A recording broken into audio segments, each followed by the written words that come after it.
Petugas gabungan Satuan Polisi Pamong Praja dan Bea Cukai melakukan razia rokok ilegal di wilayah Kabupaten Nganjuk. Hasilnya, petugas berhasil menyita puluhan ribu batang rokok ilegal. Bermula dari laporan masyarakat adanya peredaran rokok ilegal di wilayah Kabupaten Nganjuk, petugas melakukan razia menggeledah toko dan rumah yang diduga penjual rokok ilegal. Dari 2 toko yang digeledah, petugas berhasil menyita 67.360 batang, sementara hasil 2 hari razia di 4 kecamatan, petugas mengamankan 94.980 batang dengan total kerugian negara mencapai Rp70.800.000. Suharono, Kepala Satpol PP Kabupaten Nganjuk mengatakan, meskipun petugas sudah gencar melakukan razia, tetapi masih saja toko yang menjual rokok ilegal. Bahkan toko yang dulu dirazia tidak jera menjual kembali rokok ilegal. Usai dilakukan penyitaan, puluhan ribu rokok ilegal diamankan ke kantor Bea Cukai Kediri untuk dimusnahkan. Dapat penghargaan, dapat piagam.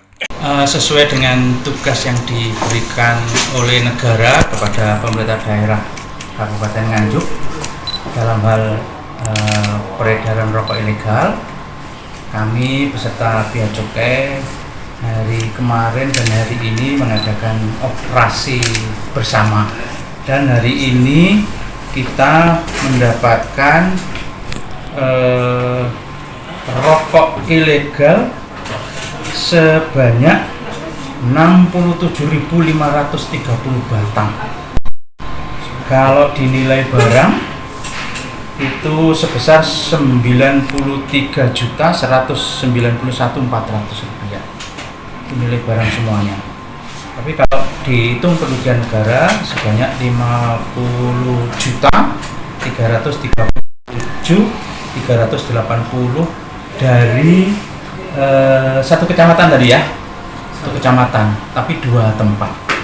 Ternyata yang dulu sudah kita operasi masih terdapat peredaran rokok ilegal tersebut di tempat yang sama. Makanya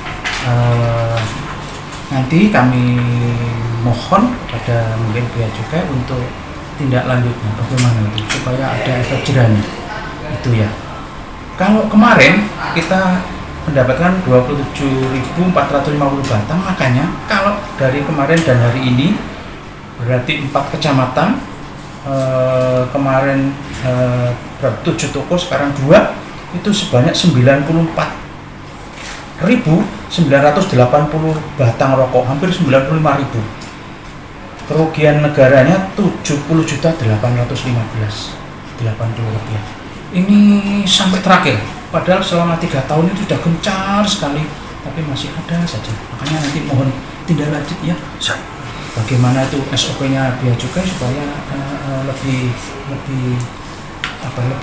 menerima efek jerah itu. Terus kemudian yang kedua, kami juga akan lakukan kemarin yang di Rejoso dan Nuyu terdapat seperti ini, akhirnya kami akan sosialisasikan di 2 kecamatan tersebut. Memang ada 4, tapi kami segera yang 2 kecamatan tersebut supaya kami bisa memahamkan masyarakat adanya rokok ilegal dan tidak dipakai dan mendistribusikan. Itu yang kami akan lakukan selanjutnya. Tapi yang dari Bea Cukai yang penindakan. Terima kasih, itu yang dapat kami sampaikan. Mungkin kami untuk pemiliknya apa juga dibawa ke kantor Pol PP? Pemiliknya tidak sampai ke Pol PP, nanti ditindaklanjuti oleh Bea Cukai. Fajar Triputra Wicaksono, petugas Bea Cukai Kediri mengatakan, kurangnya edukasi kepada masyarakat penyebab maraknya penjualan rokok ilegal. Apabila penjual masih membandel menjual rokok ilegal, maka pihaknya akan menerapkan sanksi pidana. Hari ini kita akan melakukan surat panggilan kepada yang bersangkutan. Kita sudah menyiapkan surat berita penindakan dan akan dilakukan surat panggilan segera. Panggilan untuk apa, Pak? Panggilan untuk diperiksa terkait tindak lanjut peredaran rokok ilegal ini. Kalau terbukti Bapak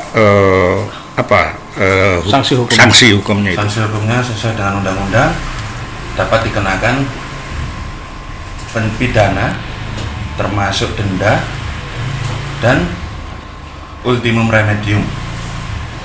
Bapak tahu beberapa tahun terakhir ini kan Satpol PP beserta Bea Cukai gencar melakukan razia, tetapi kelihatannya semakin marak.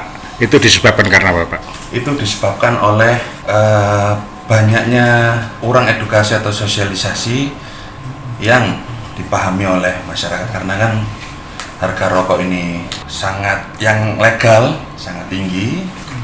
Jadi banyak orang-orang yang masyarakat kita yang di kalangan rendah mencari rokok-rokok yang lebih terjangkau. Pak, apa pernah kasus seperti ini sampai dipidana masuk penjara gitu, Pak? Banyak sekali. Ini termasuk ada Di Nganjuk sendiri? Di Nganjuk sendiri, alhamdulillah masih kurang, belum ada. Atau itu menjadi faktor sehingga tidak takut ini, Pak? Kalau untuk takut atau tidaknya, balik lagi ke kesadaran masyarakat. Jadi kalau memang masyarakat kurang takut terkait dipidana, oke, kita akan memidanakan. Seperti itu. Ya karena ini kan pengalamannya sering terjadi, digerebek, kena tapi lagi jual lagi gitu. Jual lagi untuk memberhentikannya, kita balik lagi ke yang bersangkutan. Apakah kalau mereka terkena denda ultimum remedium tidak kapok, ya kita lakukan pidana. Di situ akan dilakukan penyidikan oleh pihak-pihak terkait. Jadi di situ ada batas-batasnya. Dari Nganjuk, Haryadi Swandito, Garda TV.